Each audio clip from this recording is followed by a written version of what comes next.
Dan pagi ini saya akan share dengan saudara sebuah pengajaran firman Allah yang saya berikan judul Tuhan membalikkan keadaan.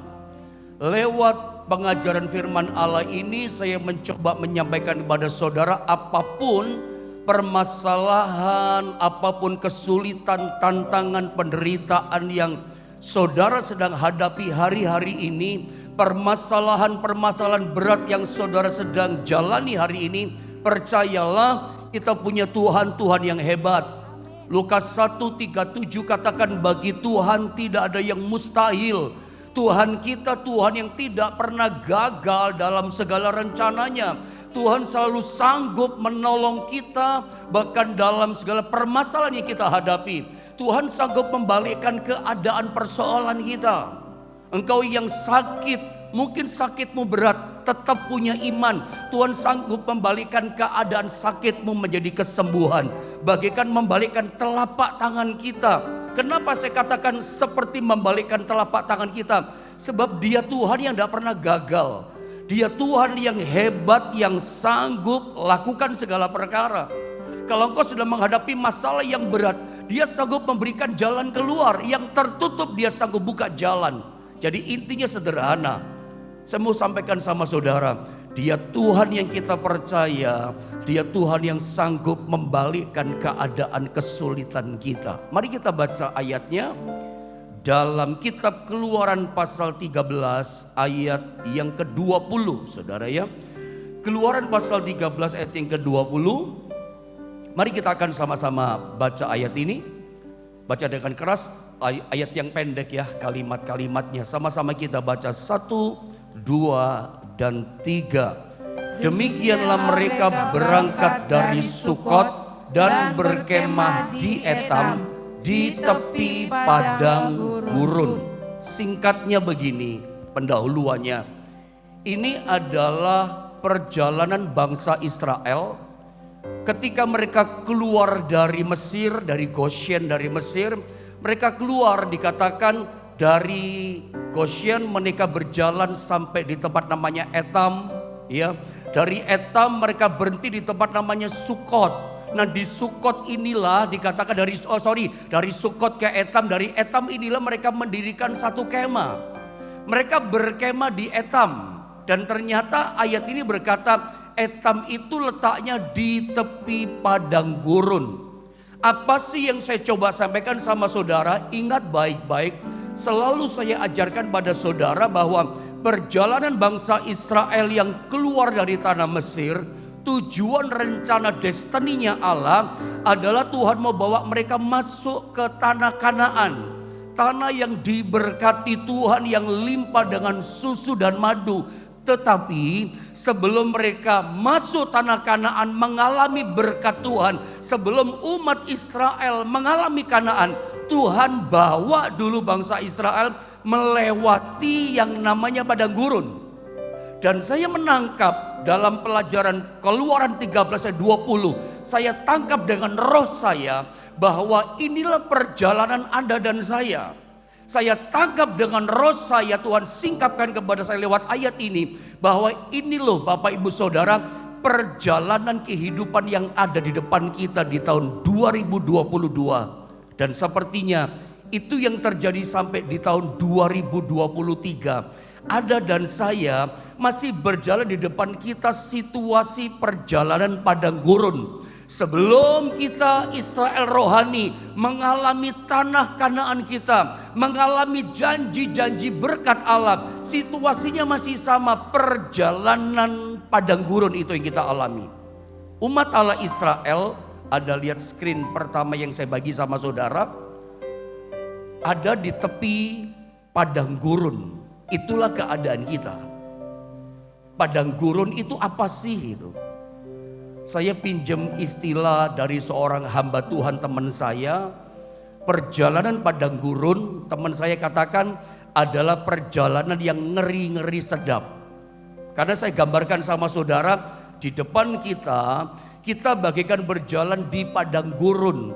Hari di depan kita bulan di depan kita, bahkan tahun di depan 2023, perjalanan kita masih situasinya padang gurun, masih kering, masih banyak tantangan, masih banyak hal-hal yang tak terduga terjadi. Maka saya pakai pinjam istilah teman saya. Apa sih istilahnya perjalanan padang gurun? Perjalanan padang gurun itu adalah perjalanan yang ngeri-ngeri sedap. Teman saya punya istilah, ini perjalanan seperti naik roller coaster atau naik jet coaster. Maksudnya bagaimana?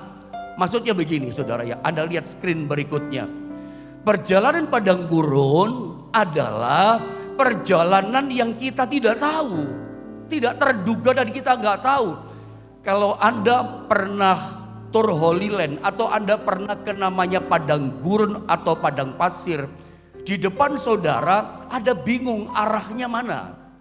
Ada bingung ini jalan apa. Sebab di padang gurun seluruh hamparan sepanjang mata memandang cuman hamparan pasir yang kita lihat.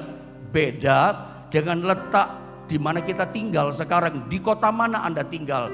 Di daerah mana? Di desa mana? Di kampung mana? Mau kampung, mau desa, mau pelosok, zaman sekarang modern, itu ada nama jalannya. Dusun kampung ada nama kampungnya. Kampung Gudo, kampung Pesanggerahan, kampung pelosok. Ya, ada nama desanya.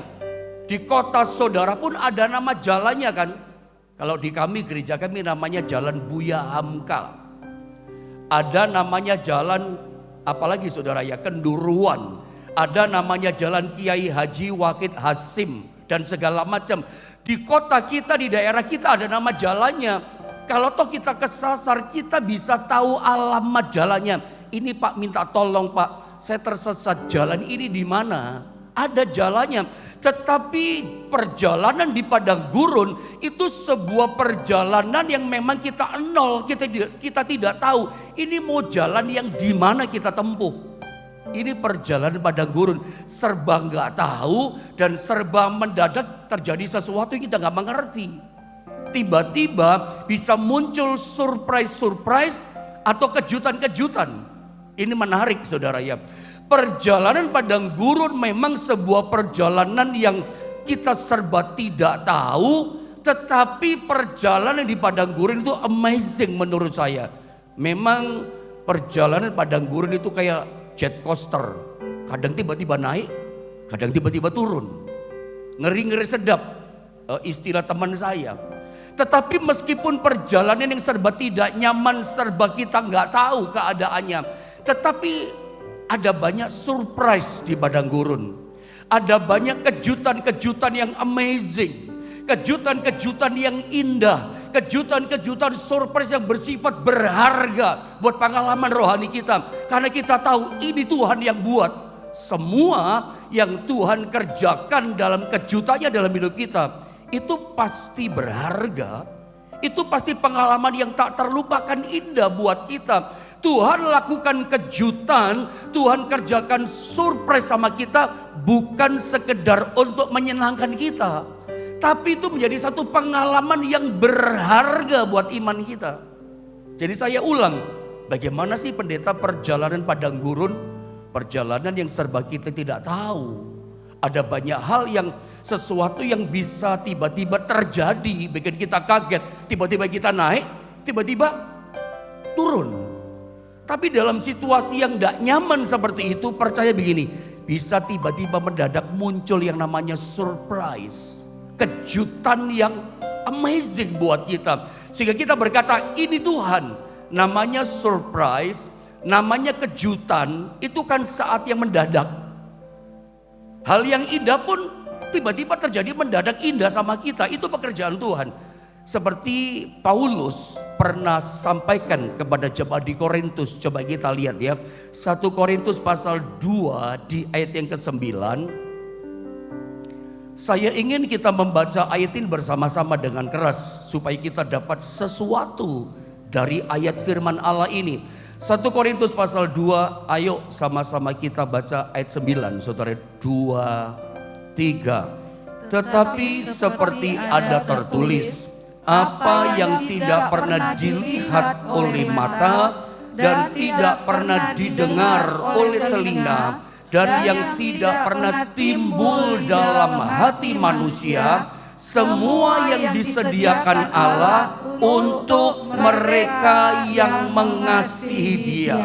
Kejutan-kejutan yang indah, ya, surprise yang luar biasa, yang amazing dari Tuhan, itu kata kuncinya ada pada kata Allah sediakan bagi mereka yang mengasihi Dia.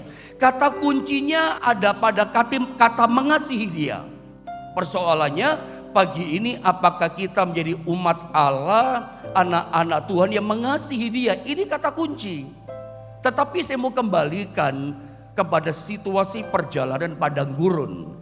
Selalu muncul yang namanya surprise, kejutan-kejutan yang luar biasa.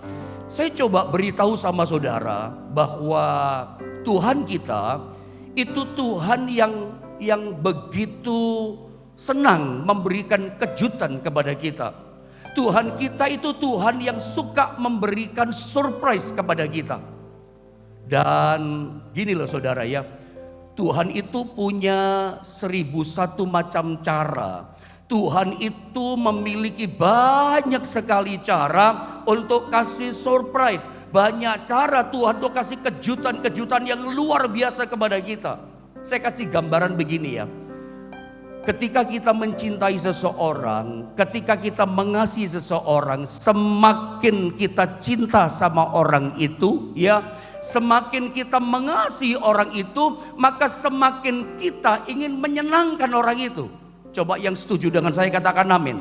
Anda bisa nangkap gak kira-kira apa yang saya sampaikan pada titik bagian ini? Semakin kita mengasihi seseorang, maka semakin kita ingin menyenangkan orang itu. Saya kasih gambaran, seperti itulah Tuhan. Semakin Tuhan cinta sama kita, semakin Tuhan mengasihi kita, maka Tuhan semakin ingin menyenangkan kita, ingin kasih kejutan sama kita. Dan Anda tahu bagaimana caranya Tuhan itu semakin mengasihi kita. Gak ada cara lain, kita harus belajar mengasihi Tuhan. Amsal katakan, Salomo katakan, firman Allah berkata, aku mengasihi orang, kata Tuhan, yang mengasihi aku. Ayat ini berkata, ketika kita belajar mengasihi Tuhan, Tuhan lebih sungguh lagi mengasihi kita. Ini penting loh ini ayat. Aku mengasihi orang yang mengasihi aku. Jadi ketika kita mengasihi Tuhan, Alkitab katakan Tuhan makin mengasihi kita. Ketika kita makin cinta sama Tuhan, Tuhan makin cinta sama kita. Ketika kita makin sungguh-sungguh sama Tuhan, Tuhan itu makin sungguh-sungguh serius sama kita. Tapi saya mau ingatkan, jadi Tuhan itu ikuti iramanya kita. Tuhan itu ikuti langkah kehidupan kita. Kalau hidup kita, perjalanan iman kita mengasihi Tuhan, Tuhan makin mengasihi kita. Tapi saya boleh kasih warning, ingat-ingatan buat saudara. Ketika Anda dan saya cuek sama Tuhan, Tuhan lebih cuek sama kita. Ketika kehidupan kekristenan kita gak peduli sama Tuhan, gak peduli sama hal yang rohani, gak peduli pelayanan, gak peduli ibadah, Tuhan pun lebih gak peduli sama kita. Anda cuek, Anda gak peduli, Tuhan lebih gak peduli sama kita. Dia tinggalkan kita, gak ada ampun buat kita. Tuhan mengikuti derap langkah irama kita. Makanya jangan pernah jadi anak Tuhan yang cuek, gak peduli sama Tuhan. Tuhan gak peduli sama kita. Anda berpaling dari Tuhan, Tuhan lebih berpaling dari kita. Lebih sengsara kita, yang rugi bukan Tuhan. Saya mau ingatkan, yang rugi adalah Anda, yang rugi adalah kita. Ketika kita kehilangan kasih, yang rugi bukan Tuhan, yang rugi kita. Tuhan akan berpaling dari kita. Tetapi ketika kita mengasihi Tuhan, saya ulang, Tuhan lebih lagi, lebih sungguh mengasihi kita. Kata kuncinya ada pada mengasihi. Kepada orang yang kita semakin mengasihi, semakin kita ingin menyenangkan seperti Tuhan kepada kita. Kalau Tuhan mengasihi kita, Tuhan akan berusaha menyenangkan kita. Dia akan berusaha memberikan surprise, memberikan kejutan-kejutan yang luar biasa. Paulus berkata pada jemaat di Korintus, 1 Korintus pasal 2 ayat 9, apa yang gak pernah dilihat oleh mata, yang tidak pernah didengar oleh telinga, bahkan yang tidak pernah timbul dalam hati manusia. Kita nggak pernah berharap, kita nggak pernah ngarep, nggak pernah terpikir, kita nggak pernah lihat, kita nggak pernah ngalami itu. Bahkan kita tidak pernah dengar ada orang ngalami itu. Tuhan bikin kejutan sama kita. Tuhan bikin surprise, orang nggak ngalami, kita bisa ngalami. Yang belum pernah terjadi dalam hidup kita mungkin di tahun sebelumnya 2022. Di akhir tahun ini Tuhan bisa kasih kejutan sama saudara. Justru di perjalanan padang gurun yang kita tidak tahu, ada banyak peristiwa-peristiwa yang tidak terduga mendadak bisa datang terjadi pada kita. Sampai kita syok, sampai kita kaget. Lah, aku kok ngalami gini? Tapi kalau Anda adalah orang yang mengasihi Tuhan, meskipun saudara berjalan di padang gurun, ingat Tuhan yang mengasihi saudara, Dia itu senang dan suka memberikan surprise kejutan yang luar biasa. Yang Anda gak pernah lihat gitu loh. Gak pernah kita dengar orang alami. Gak pernah kita berharap timbul di hati kita. Tuhan sediakan, Tuhan berikan kepada siapa? Kepada orang yang mengasihi Tuhan. Saya kasih contoh sama saudara. Lihat contoh tentang Laut Teberau terbelah menjadi dua. Ada lihat gambar itu?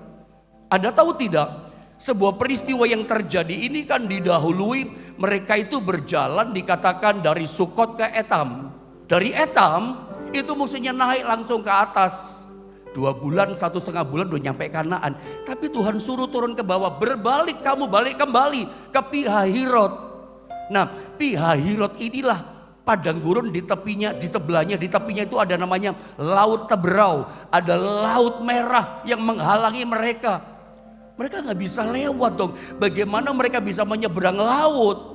Mereka akan mati tenggelam. Di depan jalan buntu, kanan kiri gunung dan padang gurun gak bisa kemana-mana. Gunung mau diterjang, gak bisa. Padang gurun, gak tahu jalannya. Mati juga mereka kepanasan di situ. Mau ke belakang mundur. Ada Fir'aun dan tentara dengan kereta perang yang berkuda mengejar mereka dan semakin dekat, begitu ceritanya. Dan sebetulnya tempat di mana mereka berada di tepi Laut Teberau di Pihahirot itu tempat yang tidak strategis, itu tempat yang berbahaya. Itu tempat yang tidak bagus buat 3 juta bangsa Israel. Nanti begitu Fir'aun dan tentara Mesir dekat sama mereka, mengejar mereka, tentara Mesir begitu mudah akan membunuh mereka. Karena Israel itu bukan gerombolan tentara, bukan kumpulan prajurit. Mereka budak 450 tahun di tanah Mesir. Mereka tidak biasa mengayunkan pedang. Mereka tidak biasa bermain tombak. Mereka kagak bisa bermain panah. Mereka bukan kumpulan laskar tentara prajurit. Budak yang biasa pegang pacul, pegang macam-macam alat untuk bekerja. Nggak bisa apa-apa, mudah dibunuh. Saya ulang, Pihahirot tempat di mana Tuhan suruh mereka berada di tepi situ, itu tempat yang berbahaya. Tapi kita tahu cerita ini, perjalanan padang gurun itu kadang-kadang begini situasinya. Tidak baik buat kehidupan kita. Rasanya merugikan kita. Rasanya situasinya berbahaya buat keluarga kita dan pekerjaan, ekonomi, keuangan kita. Tapi saya mau ingatkan, inilah perjalanan padang gurun. Kadang-kadang yang tak terduga yang terjadi. Kita nggak tahu apa-apa, tiba-tiba lah ngalami ini. Semuanya buntu. Tapi kita lihat, justru pada saat buntu, Tuhan kasih surprise. Sengaja Tuhan mau bikin senang umatnya. Kasih pengalaman iman berharga yang indah buat umatnya, dikasih kejutan. Lewat situasi yang tak terduga terjadi. Tiba-tiba singkat kata ya, Tuhan belah itu Laut Teberau. Terbelah jadi 2. Itu adalah tidak pernah mereka lihat. Setuju dengan saya? Itu adalah sebuah pengalaman yang pertama kali. Ini kejutan, saya beri nama kejutan yang spektakuler. Ini surprise yang spektakuler.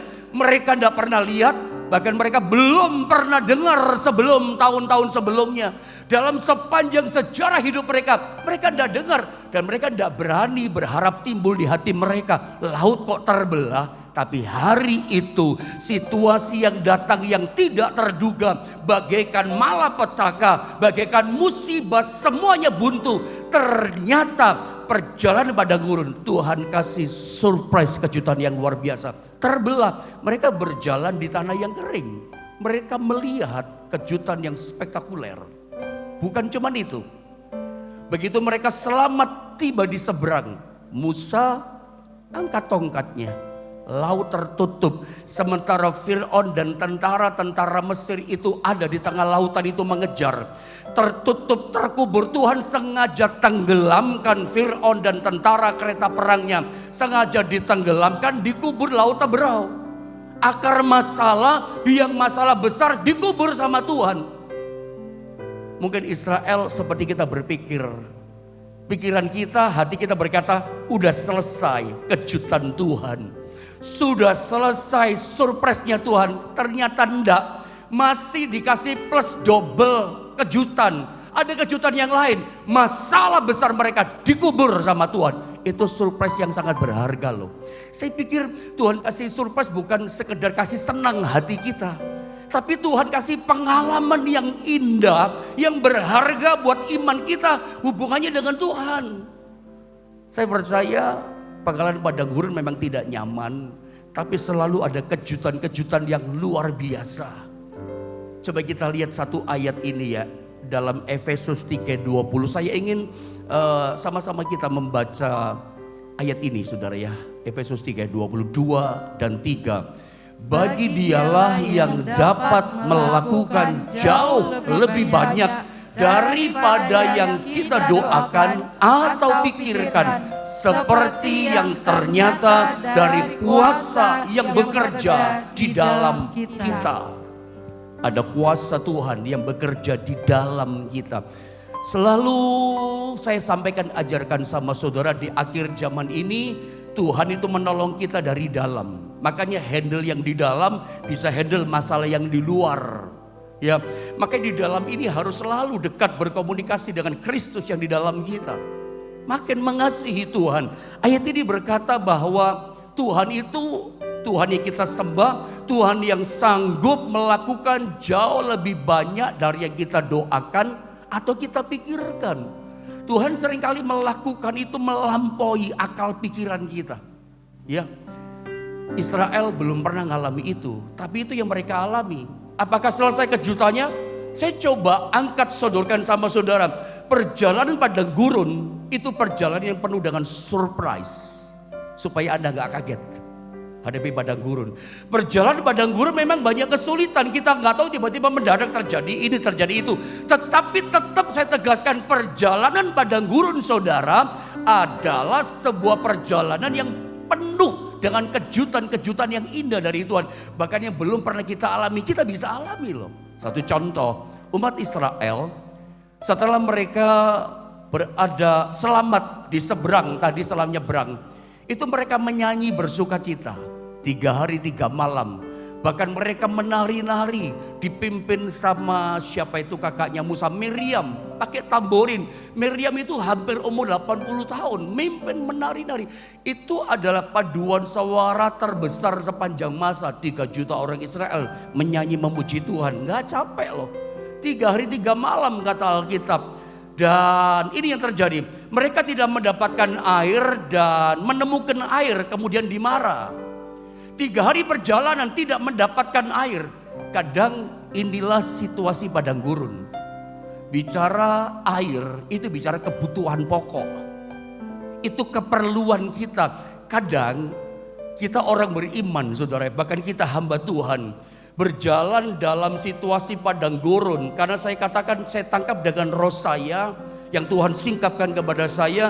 Perjalanan di depan kita di tahun ini, bahkan sampai di tahun depan, bagaikan berjalan di padang gurun sebelum masuk Kanaan. Tapi dengar baik, kadang-kala dalam perjalanan kita di padang gurun ini, kita tidak mendapatkan air. Kita tidak mendapatkan yang kita perlukan. Kadang-kala dalam tanda kutip kita sampai ngalami masalah seperti ini. Kita mau butuh sesuatu, tapi kita gak dapatkan, gak ada gitu. Kita mengalami situasi tidak mendapatkan air. Saya pikir ini situasi yang tidak enak buat keluarga kita, ekonomi kita, pekerjaan kita. Tidak mendapatkan air kebutuhan kita. Tapi lihat ya, inilah padang gurun. Tapi selalu dalam situasi yang tidak enak seperti ini, itu Tuhan bikin kejutan loh. Tuhan tunjukkan mereka satu tempat yang namanya Mara. Ketika diminum, airnya pahit. Gak bisa diminum. Saya suka mengajarkan tentang Mara, air yang pahit. Saya tidak mengerti kenapa latar belakangnya mata air di Mara kok jadi pahit. Saya suka bilang kopi yang pahit kita masih bisa minum menikmatinya. Buah mahoni yang sangat pahit, orang sakit diabetes masih bisa makan jadi obat. Pahit sekali loh buah mahoni, tapi orang masih bisa makan. Saya tidak mengerti ini air yang ada di Mara, ini kok gak bisa diminum, jadi pahit sekali. Tetapi Anda lihat, dalam kondisi yang gak ada air, ketemu air, pahit gak bisa diminum. Itu orang bisa ngomel loh. Orang bisa marah loh. Orang bisa bersungut-sungut loh. Tapi kuncinya adalah mengasihi Tuhan. Ada seorang Musa yang mengasihi Tuhan. Untung ada Musa. Saya percaya Musa itu adalah kita di akhir zaman. Anda ini adalah orang-orangnya Tuhan. Anda ini adalah orang-orangnya kerajaan Allah yang mengasihi Tuhan. Di mana ada saudara, di situ ada kejutan yang luar biasa. Di mana ada saudara, pekerjaanmu diberkati Tuhan. Ada kejutan yang pahit. Tuhan katakan, Musa lempar sepotong kayu, dilempar. Ketika dilempar itu kayu, air yang pahit di Mara berubah jadi manis. Saya mau bilang, cuman Tuhan yang bisa merubah yang pahit jadi manis. Saya tidak tahu, adakah di antara saudara dalam perjalanan kita di padang gurun, engkau mengalami situasi yang pahit. Rumah tanggaku lagi pahit Pak, lagi goncang.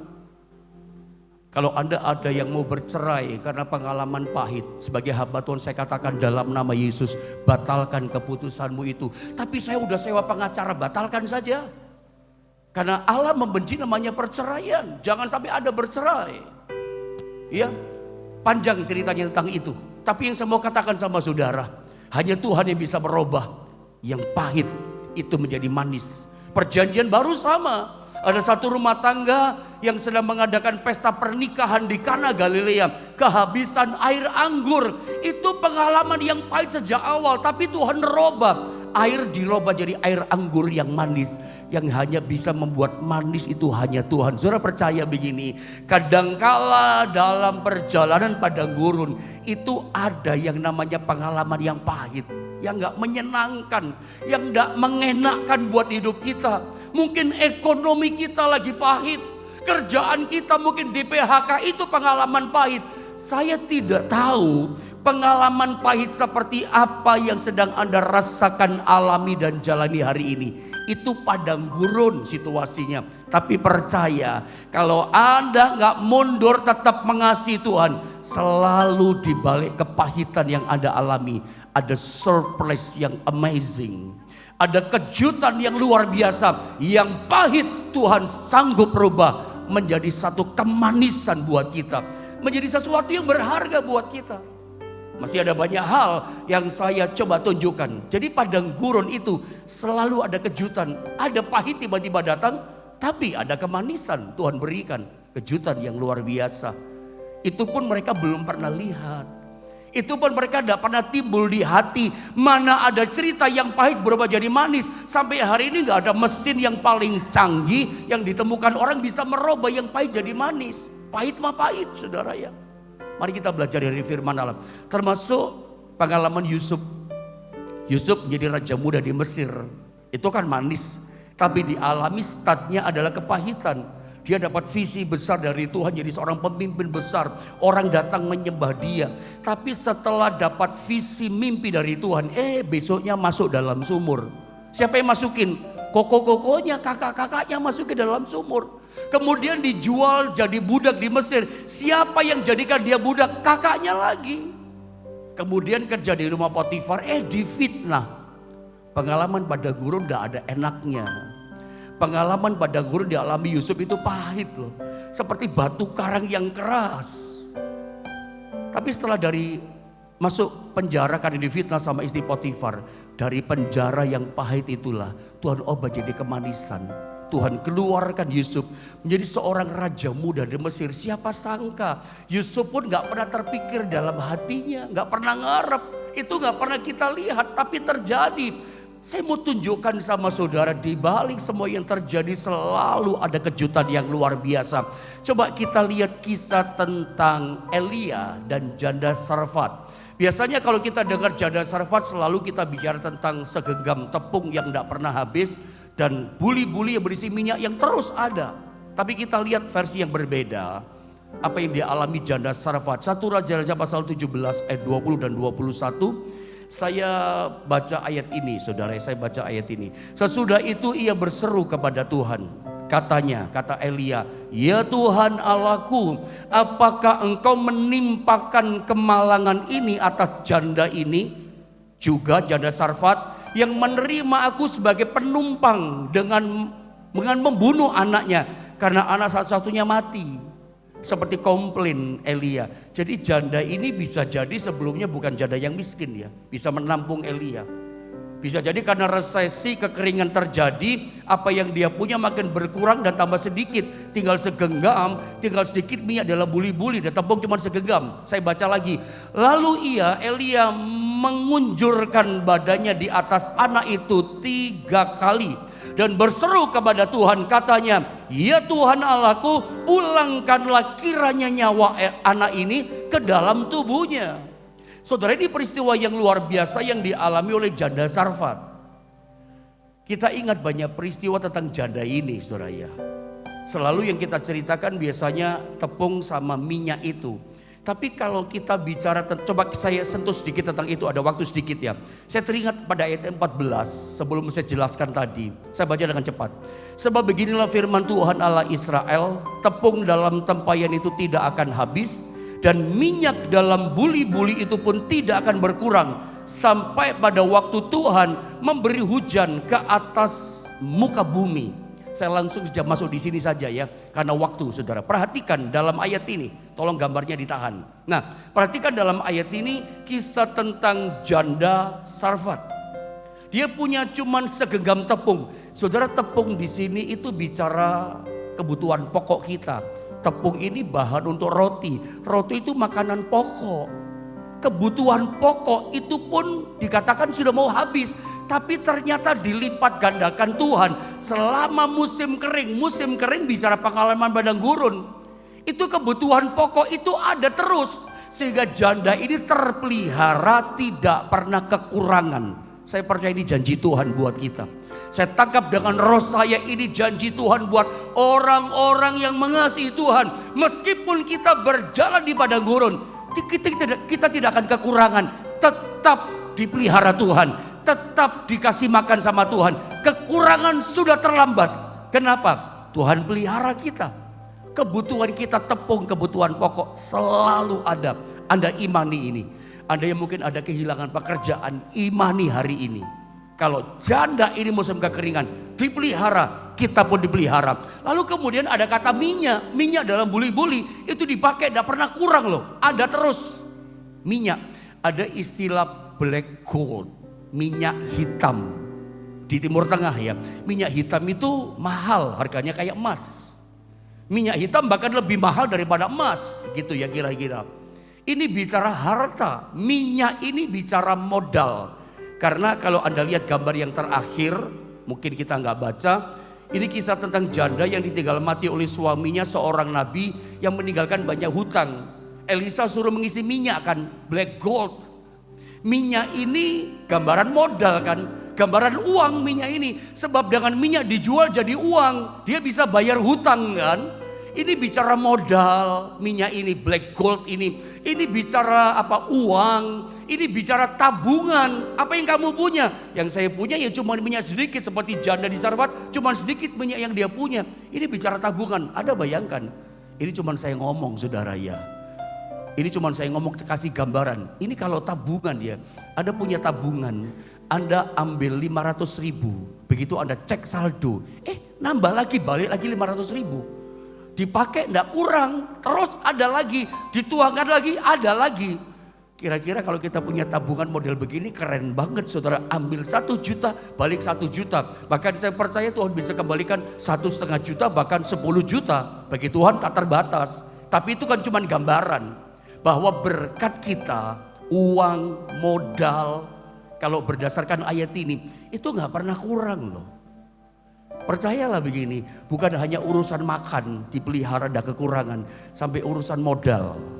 Sampai urusan keuangan, sampai urusan ekonomi, sampai urusan simpanan di tabungan saudara. Ini menarik, tidak kurang, terus Tuhan pelihara, terus Tuhan adakan. Rezekinya gak pernah habis, sebab selalu di balik kesulitan, kepahitan, masalah ada surprise, ada kejutan yang indah. Saya bukan sedang bicara tentang teologi kemakmuran, saya bicara tentang pengalaman salib.